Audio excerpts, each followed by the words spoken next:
চট্টগ্রাম বন্দরে নিয়োগ বিজ্ঞপ্তি নিচ্ছে 128 জন। আপনি কি নতুন একটি চাকুরি প্রত্যাশী? তাহলে এই ভিডিওটি আপনার জন্য, কারণ আমরা আমাদের ডেইলি জব নিউজে প্রতিদিন ভিডিওর মাধ্যমে বিভিন্ন জব সার্কুলারের তথ্য আপনার কাছে পৌঁছে দিচ্ছি। আপনি আমাদের ভিডিও দেখে জব সার্কুলারের বিস্তারিত তথ্য জানতে ও আবেদন করতে পারবেন। তবে হ্যাঁ, এই সকল তথ্য আমরা অনলাইন থেকে সংগ্রহ করে থাকি, তাই এই সকল জব সার্কুলারের সাথে আমাদের কোনো সম্পৃক্ততা নেই। চাকুরি দেওয়ার ক্ষেত্রে আমরা আপনাকে কোনোভাবে সাহায্য করতে পারবো না, তাই চাকুরি চেয়ে লজ্জা দিবেন না।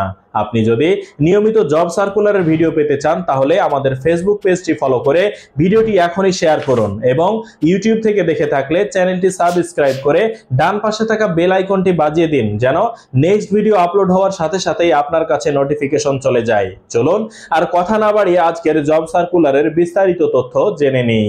চট্টগ্রাম বন্দর কর্তৃপক্ষ নিয়োগ বিজ্ঞপ্তি প্রকাশ করেছে। প্রতিষ্ঠানটি ওয়াচম্যান বুকিং সেলে ওয়াচম্যান অস্থায়ী পদে 128 জনকে নিয়োগের জন্য বিজ্ঞপ্তি দিয়েছে। আগ্রহী প্রার্থীরা আগামী 19 সেপ্টেম্বর সকাল 9টায় নির্ধারিত স্থানে নিজে উপস্থিত হতে হবে। নির্বাচিত প্রার্থীরা মাসিক বেতন ছাড়াও প্রতিষ্ঠানের নীতিমালা অনুযায়ী আরও বিভিন্ন সুযোগ সুবিধা পাবেন।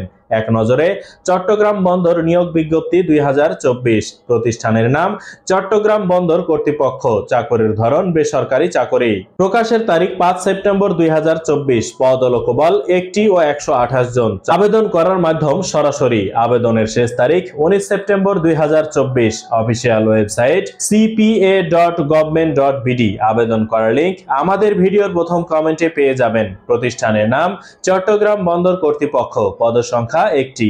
লোকবল নিয়োগ 128 জন। পদের নাম ওয়াচম্যান অস্থায়ী। পদসংখ্যা 128টি। শিক্ষাগত যোগ্যতা কমপক্ষে অষ্টম শ্রেণী পাস হতে হবে। এসএসসি পাস এবং ইংরেজিতে পারদর্শী ব্যক্তিরা অগ্রাধিকার পাবেন। অন্যান্য যোগ্যতা শারীরিকভাবে সুঠাম দেহের অধিকারী হতে হবে। শারীরিক যোগ্যতা নির্ধারণে ডাক্তারি পরীক্ষা করা হবে। দুর্বল শক্তিহীন প্রার্থী অযোগ্য বলে বিবেচিত হবে। চাকরির ধরন অস্থায়ী।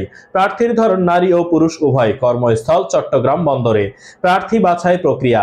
আবেদনকারী প্রার্থীদের নিজে উপস্থিত হয়ে শারীরিক যোগ্যতা ও ডাক্তারি পরীক্ষায় অংশগ্রহণ করতে হবে।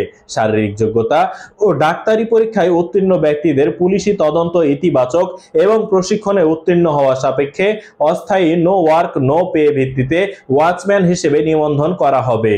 আগ্রহী প্রার্থীদের পরিচালকের নিরাপত্তা দপ্তর চট্টগ্রাম বন্দর কর্তৃপক্ষ বরাবর পূর্ণাঙ্গ জীবন বৃত্তান্ত, জাতীয় পরিচয়পত্র, শিক্ষাগত ও অভিজ্ঞতার সনদপত্র যদি থাকে এবং 2 কপি সদ্য তোলা পাসপোর্ট সাইজের ছবি সহ 19 সেপ্টেম্বর নির্ধারিত স্থানে নিজে উপস্থিত হতে হবে। বিস্তারিত বিজ্ঞপ্তিটি দেখতে আমাদের ভিডিওর প্রথম কমেন্টে দেওয়া লিংকে ক্লিক করুন। আজকের ভিডিওটি এ পর্যন্তই। আবারও নতুন কোনো জব সার্কুলারের ভিডিও নিয়ে আমি নূর হামিম ডেইলি জব নিউজে আপনার সামনে হাজির হয়ে যাব। সে পর্যন্ত সবাই ভালো থাকুন, সুস্থ থাকুন। আল্লাহ হাফেজ।